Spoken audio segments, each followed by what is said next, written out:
Hi friends, welcome to my channel.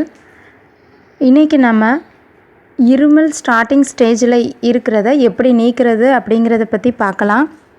அதுக்கு முன்னால் இந்த சேனலை நீங்கள் இன்னும் சப்ஸ்கிரைப் பண்ணாமல் பார்த்துட்டு இருந்தீங்கன்னா சப்ஸ்கிரைப் பண்ணிடுங்க. உங்களுக்கு இருமல் வர ஸ்டார்டிங் ஸ்டேஜில் இருந்தீங்க அப்படின்னா அப்போ சூடாக மசாலா டீ குடித்தா அந்த இருமல் ஸ்டார்டிங் ஸ்டேஜில் இருந்தே போயிடும். இருமல் வர்றதுக்கு முக்கிய காரணம் என்னென்னா நம்ம தொண்டையில் ஏற்படுற கிருமிகள் தான். இதுக்கு இந்த மசாலா டீ குடித்தா தொண்டைக்கு இதமாகவும் இருக்கும், இருமலும் சீக்கிரமாக குணமாயிடும்.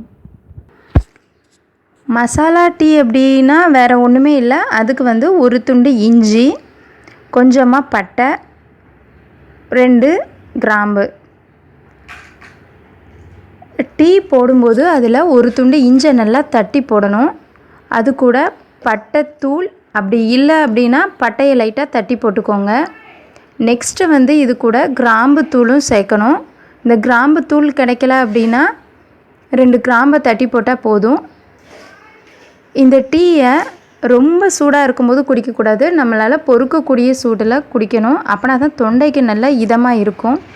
இந்த டீயை சூடாக குடிக்கிறதுனால நம்ம உடம்புல உள்ள சளி எல்லாமே கரைஞ்சி வந்துடும். அது மட்டும் இல்லாமல் இருமல் ஸ்டார்டிங் ஸ்டேஜில் இருந்தால் கண்டிப்பாக குணமாயிரும். சரி, இந்த டீ எப்படி வேலை செய்யுது அப்படின்னா இஞ்சி, பட்டை, கிராம்பு இது எல்லாமே இந்த டீயில் சேர்க்கறதுனால இந்த 3 பொருளுமே இயற்கையாகவே இருமலை குணப்படுத்துகிற மருந்து தான். அது மட்டும் இல்லாமல் இந்த டீயை நம்ம லைட்டாக சூடோடு குடிக்கிறதுனால நம்ம நுரையீரலில் தங்கியிருக்கிற சளி எல்லாமே கரைஞ்சி வெளியே வந்துடும். இருமல், மூக்கடைப்பு இந்த மாதிரி தொல்லையும் இந்த டீ குடிக்கிறதுனால குணமாயிரும், திரும்ப வரவே வராது. இந்த டிப்ஸ் உங்களுக்கு யூஸ்ஃபுல்லாக இருந்துச்சுன்னா லைக் பண்ணுங்கள், கமெண்ட் பண்ணுங்கள், ஷேர் பண்ணுங்கள், இந்த சேனலுக்கு சப்ஸ்கிரைப் பண்ணுங்கள். தேங்க்யூ.